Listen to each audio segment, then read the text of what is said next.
রুশ president Vladimir পুতিনের মলমূত্র সংগ্রহ করতে সুটকেস নিয়ে প্রস্তুত থাকে একজন দেহরক্ষী। নিরাপত্তা রক্ষীরা সবসময় একটি বিশেষ সুটকেস বহন করেন, যার মধ্যে মলমূত্র সংগ্রহ করা হয়। পরবর্তীতে বিশেষ ব্যাগে ভরে রাশিয়ায় ফেরত নিয়ে যাওয়া হয়। এটি পুতিনের কঠোর নিরাপত্তা ব্যবস্থারই একটি অংশ।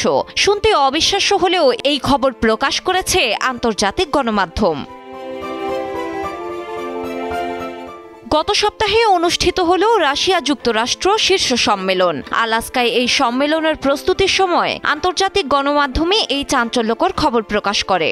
ফ্রান্সের সাপ্তাহিক গসিপ ম্যাগাজিন প্যারিস ম্যাচে প্রকাশিত প্রতিবেদনে এই অদ্ভুত প্রথার কথা প্রথম সামনে আসে। অনুসন্ধানী সাংবাদিক রেগিস জেন্টে ও মিখাইল রুবিন জানান, প্রেসিডেন্ট ফেডারেল প্রোটেকশন সার্ভিসের সদস্যরা পুতিনের মলমূত্র সংগ্রহ করার দায়িত্বে থাকেন।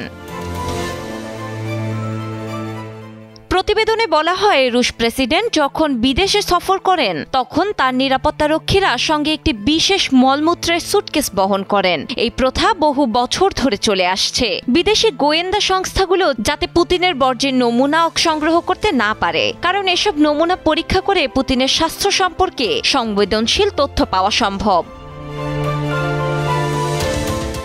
বিবিসির সাংবাদিক ফরিদা রুস্তামোভা দাবি করেন, 1999 সালে পুতিন ক্ষমতায় আসার পর থেকেই এই প্রথা চালু হয়েছে। 2017 সালে পুতিনের ফ্রান্স সফরের সময় প্রথম এই বিষয়ে প্রতিবেদন করেন। পুতিন ভিয়েনা সফরের সময় একটি পোর্টেবল টয়লেটও ব্যবহার করেছিলেন। এমন সময়ে প্রতিবেদনগুলো প্রকাশিত হলো যখন পুতিনের স্বাস্থ্য নিয়ে নানা জল্পনা কল্পনা চলছে।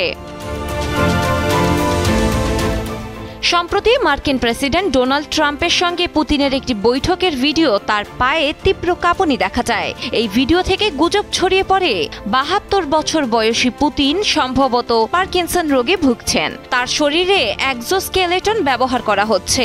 2023 সালে পুতিন কাজাখস্তানের রাজধানী আস্তানায় একটি সংবাদ সম্মেলনে যোগ দেন। সে সময়ও তার শরীরে একই ধরনের কাঁপুনি দেখা গিয়েছিল। 2022 সালে এক্সপ্রেস ইউএস এর এক প্রতিবেদনে বলা হয়, জেনারেল এসভিআর টেলিগ্রাম চ্যানেলগুলোতে গুজব ছড়ানো হয়েছিল।